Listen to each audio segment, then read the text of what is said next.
What is up, guys? Welcome back to a brand new Dragon Ball Legends video on Dragon Ball Central. Today, we're going to be talking about quite a few things with the new update, including something that I was sort of right about and sort of wrong about. You see, a few weeks ago, I predicted there'd be a Lineage of Evil unit coming out pretty soon, and that it would be a green unit. I actually thought that that happened right after Vegeta Blue was unsummonable, and to my surprise, I was kind of right. Take a look at the newest Lineage of Evil unit to make his way into the game. That is going to be Green Metal Cooler. To be completely honest, I'm still holding out hope that we do get a green Lineage of Evil release very soon in the next new banner, but I'm not going to hold my breath on this one. So first and foremost, with the latest update, we did get the hyperdimensional co-op update with Versus Metal Cooler. I think it's pretty cool. I don't like that the shields regenerate very, very fast, and they're definitely not as significant as they used to be, but that really doesn't make it take any less time between the insane amount of just shield breaks that you have to do to kill the advanced level Cooler. So kind of sucks on that front. And then taking a look at the event missions, hyperdimensional co-op has to be won 100 times to get all of them, and to be completely honest, it kind of sucks compared to the Yamcha one that we just had. Getting Z power for every 3 to 5 wins for a significant amount of time, like with EX Yamcha, I think it was a really great addition to the game, and it was a neat thing for free-to-play players to be able to get a decent new unit at a decent level, you know, just by playing the game normally. Even just completing beginner over and over and over again, you could go ahead and get a decent amount of Z power, the same that any other person could get. So it kind of sucks, in my opinion, that they've just gone with, you know, making that a one-time event type of thing for the anniversary, and then going right back to these sort of boring rewards, which, you know, chrono crystals are great and all, but like 200 of them for 50 co-op wins? Come on.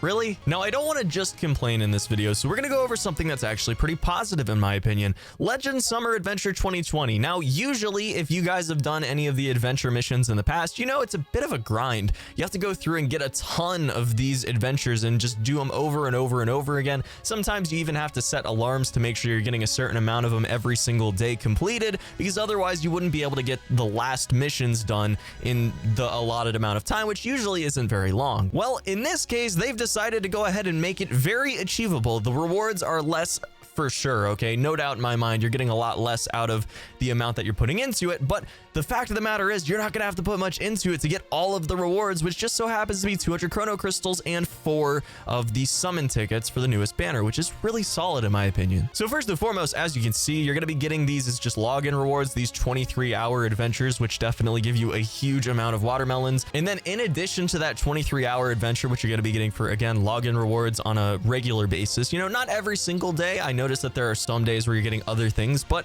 most days you'll be getting that. And then on top of that, you also have Sell the Evolving Life Form that gives you 7-hour adventures. All you have to do is make sure you have one of these completed all the way, so you can skip ticket them very easily, get 7 of them at a time, 6 of them if you have a 23-hour mission or adventure going. And then all you have to do is just click retry when these are done, which is really cool. I'm actually a huge fan of this. It makes the grind much easier, and you know, all in all, it seems like they've just taken a lot of our criticisms of this particular part of the game into account and are making changes because of it, and that's nice. I want to be completely clear when I say this. The Legends Limited Step Up banner is garbage. The Sparking rate is at 10% still, like the anniversary rate. That's so good, Chicken, right? No, actually it's not. Legends Limited Step Up you would think would give you an additional rate at the Legends Limited characters, and that is not the case. They're still 0.25%, and that is going to mean you have a 1.75% chance of pulling any of the Legends Limited characters at all for every single summon. That is really bad, okay? I just want to be completely clear right now. That is awful. Now, you're looking down the list, and some of these sparkings are pretty decent, but most of them are completely irrelevant. Obviously, Vegeta, if you don't have him up to 7 stars yet, first off, how long have you been playing the game? What have you been doing? Because I think pretty much everybody has him at higher than 7 stars. But if you don't, maybe you want to do that. His Zenkai Awakening actually is pretty decent. We'll get to that in a bit. But with that said, a lot of the sparkings here just are not great in the current meta, to be completely honest with you. They're not great. And I definitely think that most of the LFs that they have here, the Legendary Finish, Legends Limited characters, probably aren't great in the current meta either, okay? And most of them are just outdated. So all in all, I wouldn't recommend this, basically because pretty much all of it is not good, and they're just trying to sell you on the fact that, oh, it's Legends Limited, guys. Make sure you summon, get these limited characters. They're guaranteed. Yeah, you're guaranteed to get one copy of one of them after spending 5,700 crystals. okay. And they didn't even include Piccolo or Frieza, which is what I think people would be more incentivized to actually summon for, but they're not outdated enough apparently, which I just think is stupid, to be completely honest with you guys. It's like they continually just try to get away with more and more and more with this game. And overall, it's a little bit disappointing looking at what they've done with Dokkan and how significant they've made changes in Dokkan and made it so overall the player base as a whole is constantly having positive experiences, okay? And net negative experiences are something you really want to shy away from in mobile gaming as a whole. As my time as a YouTuber, I've played a lot of different mobile games, and the one reoccurring thing is that you do not want to make experiences for players that are net negative, which means that they feel worse after the fact because of something that you have done. Dokkan is really, really good about not giving people net negative experiences where they feel like even when changes have been made that they've come out positive because of it. Now, obviously, I don't play Dokkan nearly as much as I play Legends. I enjoy the game here and there, and sometimes I come back to it and enjoy playing it, but all in all, I'm a Legends guy. I enjoy the game much, much better. The gameplay is much, much better in my opinion, and I really just like the competitive nature of it more than Dokkan. So you know when someone like me is complaining about net negative experiences and saying their other game that I don't enjoy as much from a gameplay point of view is better and I'm enjoying it more, that there is probably something wrong. All right, so the next thing on the list here is going to be the Zenkai Awakening for Base Scouter Vegeta, which is really actually pretty cool in my opinion. I would have rather had, you know, Bardock, like green base form Bardock. That would have been awesome. Would have been a huge fan of that.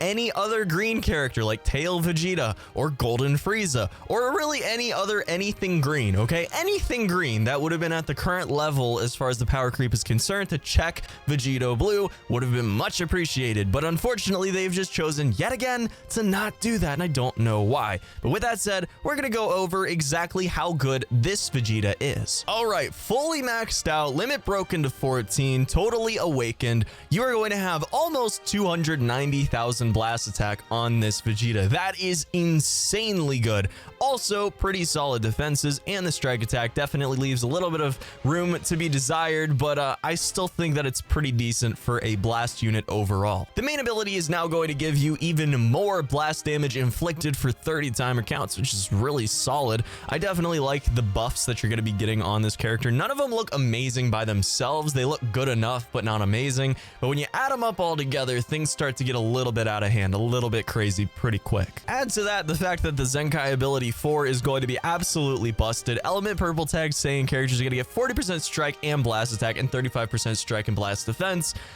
I think you can see where this is going. This is a really solid Zenkai Awakening in my opinion. The damage output is just ridiculously good and it just keeps getting better. And just like that, Super Warrior tag got absolutely decimated before it could even be alive for more than a few weeks. 30% blast damage inflicted against Super Warrior or Sun Family tag cannot be canceled. Yeah, that's pretty freaking good, man. Super Warrior tag definitely didn't have a lot of life in it, but that little bit of life just got squeezed back out of it, you know?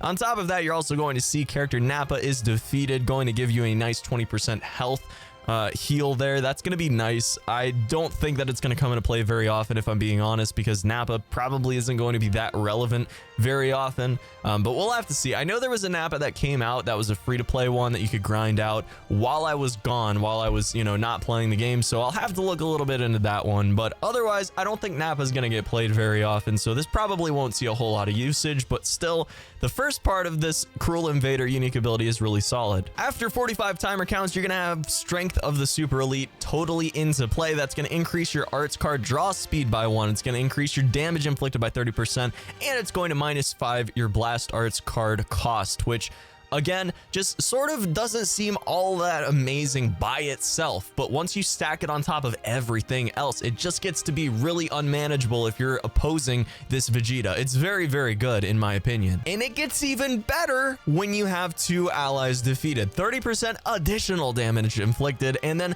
-5 again blast arts cost. That is just stupid. This Vegeta gets really good the farther into the match you are and the less characters you have on your team team remaining. I mean, it's going to be very difficult to beat a solo Vegeta at this point in time, I think. And on top of that, if, you know, the rest of that wasn't enough, Masterful Instincts is going to give you a guaranteed Blast Arts card as your next draw, 15% Blast Arts damage inflicted for 15 timer counts, and inflicts all enemies with attribute downgrade 50% to damage received for 15 timer counts. So again, everything doesn't necessarily look amazing and groundbreaking by itself, but when you just keep stacking up these damage buffs and then you have damage nerfs on the opposing team, and all of this just feeds into him being an overwhelming force when it comes to how much blast attack he actually has. So all in all, I'm pretty excited about this character. I would say that I do have one thing that I wish was different. I wish this wasn't tagged Saiyan. I wish it was tagged Frieza Force for his Zenkai ability 4. I think that would have been a lot better. Personally, I think it would have been a lot more fun for certain teams doing purple teams. I think it would be a blast, but I will say that that's not that big of a complaint, and I still think that Vegeta is going to be an absolute blast to play. And I don't know if I'm personally going to go ahead and max him out, but I could see why you would, and I'm definitely eagerly going to be watching other YouTubers that will take the plunge for sure. The last thing I want to cover today is the Ultra Space Time Rush Champions, or as you may know it from the actual screen itself, the Ultra Space Time Rush 1. The Ultra Space Time Rush.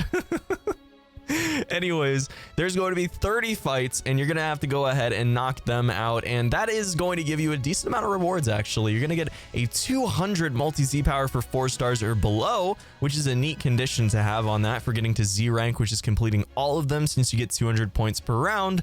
But all in all, you're getting some decent rewards here, some chrono crystals, some pizza, which, oh man, I love pizza. You're getting 10 pizzas at a time for each of these tiers, which is really solid. Some, you know, rising souls. I mean, that's okay. You know, it's not a big deal, but it's okay. And some energy and some skip tickets, which, you know, it is what it is. I'm really not too energized by the thought of getting a whole bunch more of those, but you know what? We're getting some decent rewards from it, and you really don't want to be autoing through this, but I do want to point out one thing that I've been doing, and I've been doing pretty easily for the first few of these. It's going to make it a little bit more difficult for your early run, but later on it's going to help you out a lot. You don't have to actually make your own teams, okay?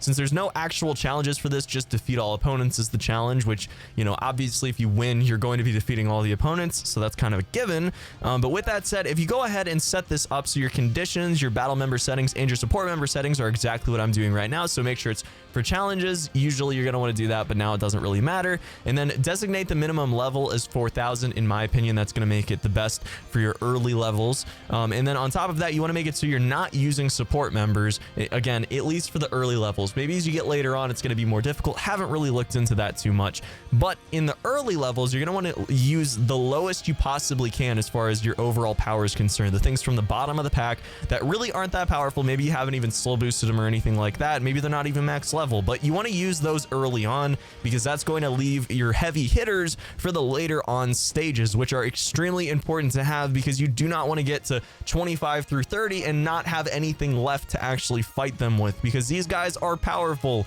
Okay, look at these level 5,000 7 stars, and they're all weird colors. So yeah, definitely not something you want to mess around with.